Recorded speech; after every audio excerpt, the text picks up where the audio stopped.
quick point of clarification, we've got 5 ministries that we're going to be reviewing here this morning, and it's in random order.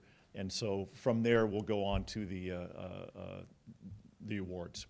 Next up, we have the Go Fund.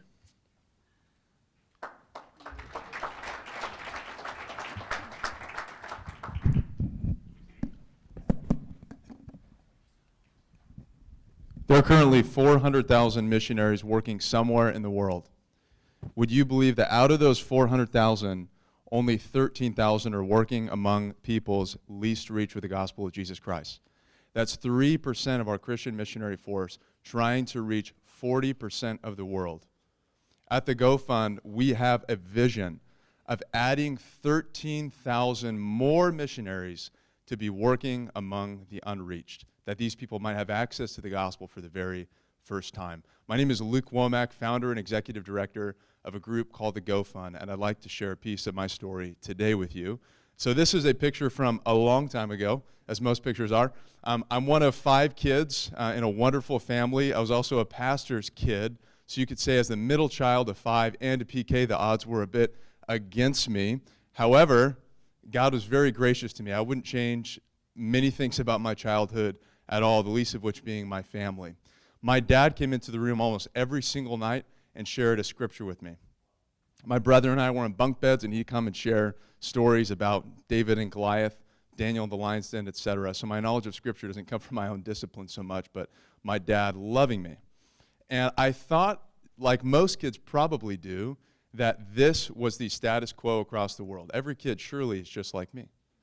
But I learned in college that this was not the case. I learned about the unreached, the 3 billion plus people who have no access to the gospel, and I was crushed.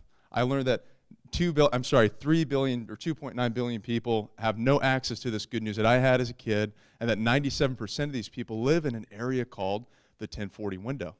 South Asia, North Africa, Middle East, etc.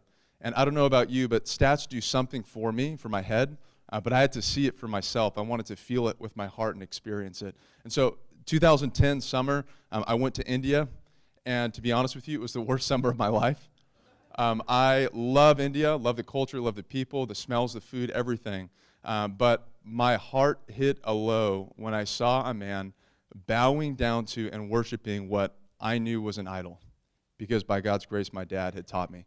And I knew that with this man that I was watching, it was likely that if no one brought the good news of Jesus Christ to him for the first time, it was likely that he would enter an eternity apart from God. And my heart could not bear that. That was crushing for me. And so I graduated soon after from college, a degree in business in 2011, and we're just asking God, okay, now that I have some of the head knowledge, I've experienced it with my heart, I want to do something with my hands. Would you help me to do that, to make an impact on these unreached? So I did the only thing I knew how to do. Most millennials don't know how to do this at this point, but I called some people. I didn't text them, I called them. I called 100 of my peers and asked them, number 1, have you ever considered a career in long-term missions to the unreached? Number 2, why are you not there now? You know what they all said? Student debt. Every single one of them said student debt. If that was removed, I would be there right now. And so I went on this journey to try to figure out what are the barriers to actually doing something about this. Number 1, first question or objection was, why not just send people without education? We have to ask that question. Here's the issue with that. 60% of unreached people live in countries that are closed to missionaries. You know who they're open to? College-educated teachers, nurses, lawyers, engineers, etc.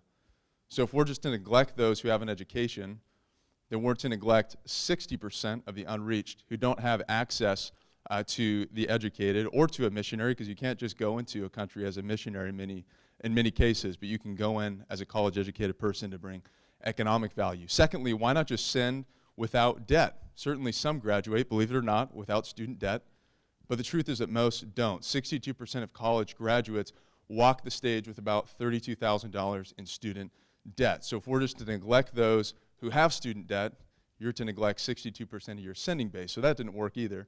Finally, why not just send them anyway? Highly indebted, highly educated young people. Here's why this didn't work. Mission agencies, the average agency has about a $20,000 student debt limit. Now wait a minute, the average debt is $32,000, but they're saying no at 20. And by the way, 32 doubles to 64 real quick when you get married as a young person. And so they're saying no, and let me tell you, they should. They should be saying no, and here's why. We get emails all the time at the Go Fund from people who are on the field, and these people are saying, we have to come home early because of our student debt. It's crushing us. We lost a supporter back home, and we need help. So to make an exception to this rule doesn't work. We have to do better than that as the church. So we saw this progression. Higher education, we believe, was essential, but it led to student debt, agencies rejecting these people, and the net result was men like the one that I met still perhaps has not heard the gospel. And we wanted to do better than that. The mobilization paradox is what we call it. Higher education is essential, but student debt inhibits missions work. Or to put it in the words of one of our applicants, student debt is the only barrier I have right now. This is a young woman wanting to go to Iraq. Let me repeat that. This is a young woman wanting to go to Iraq to share the gospel. That's why we started the Go Fund. We are on a mission to accelerate Christian disciple making among the unreached by eliminating the barrier of student debt for qualified missionaries. We don't want to do 50 things. We want to do one thing, and we want to do it really well. We have 3 values that are very important. Number 1, long-term. We only partner with long-term missionaries to the unreached. My heart was transformed on a short-term trip, but we believe the gospel will extend to the nations through the heart languages of those who need it, and it takes time to learn a language, as you might know. Secondly, partnerships. We're only partnering with those who are being sent out from a local church. Third, only to the unreached, places least reached with the gospel. Those 3 don't change.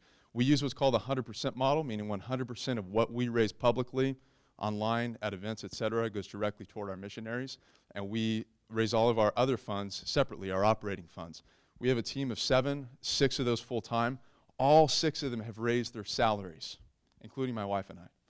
That offsets our number 1 operating cost so that we can continue to give 100% of what we receive publicly to our missionaries. The student debt repayment program is really the vehicle behind what we do. It's a 68-step process with 3 stages. They qualify online, go through a process with our program director. We sit in a room and we select the top candidates, and finally we get to say, it's time to go. We will pay 100% of your student debt on a monthly basis as you serve on the field as you've agreed to do. 41 missionary partners to date. Year by year, we've been able to grow by God's grace. Just in this last year, 24 as of today that we've been able to approve.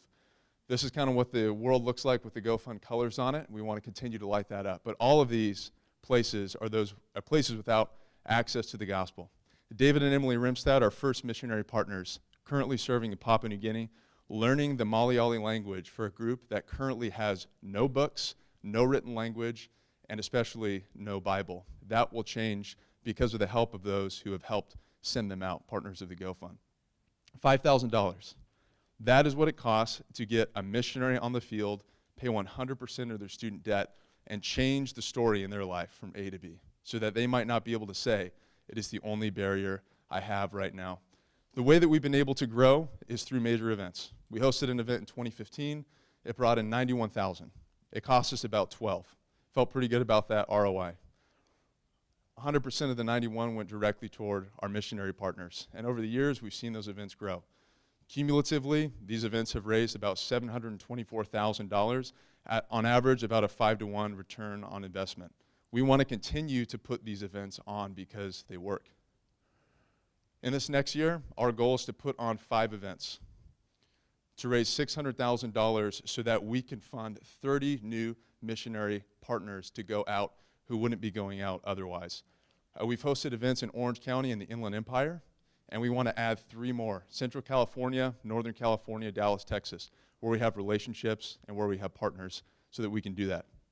This will cost about $30,000. And I want to tell you to finish how that would break down. These events have each cost us about $30,000 total. And as you can see, the ROI has been good so far. What we'd like to do with these next events is raise about $30,000 per event to put on those 3 new events. Now, what we would do with an investment of, say, $30,000 is put $10,000 toward each event.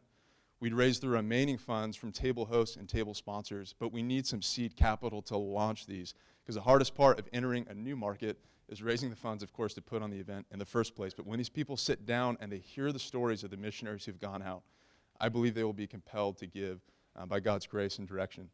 We measure earthly totals. $150,000 might turn into $600,000 by God's grace, but we're talking today about kingdom totals. 30 missionaries who go out to invite people for the first time to worship the King that perhaps they have never met before. So the ask today is $30,000 so that we can send out 30 missionaries who wouldn't have gone otherwise. Are you ready to invest in eternity?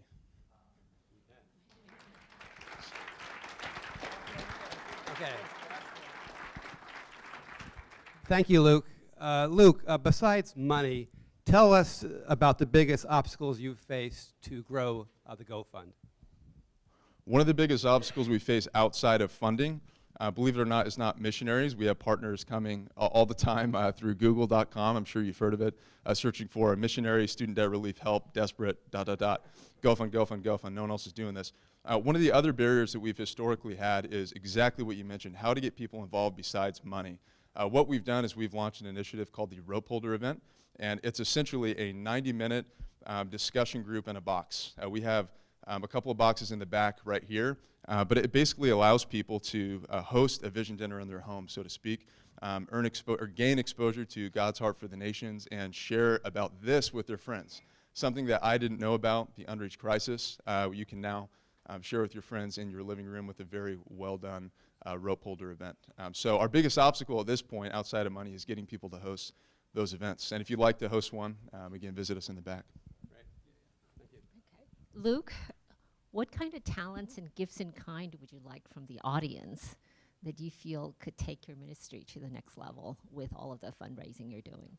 Thank you. Great question. We need leadership in the organization. I'm a young man who enjoys leading, but we do not have it all figured out. Proverbs 15:22 says, without counsel, plans fail, but with an abundance of counselors, they succeed. There are a few men and women in this room that I'm looking at now who have moved the needle substantially for us. We're pawns in the Lord's hands, and we need help so that we don't make a big mistake. Let's hear it for Luke.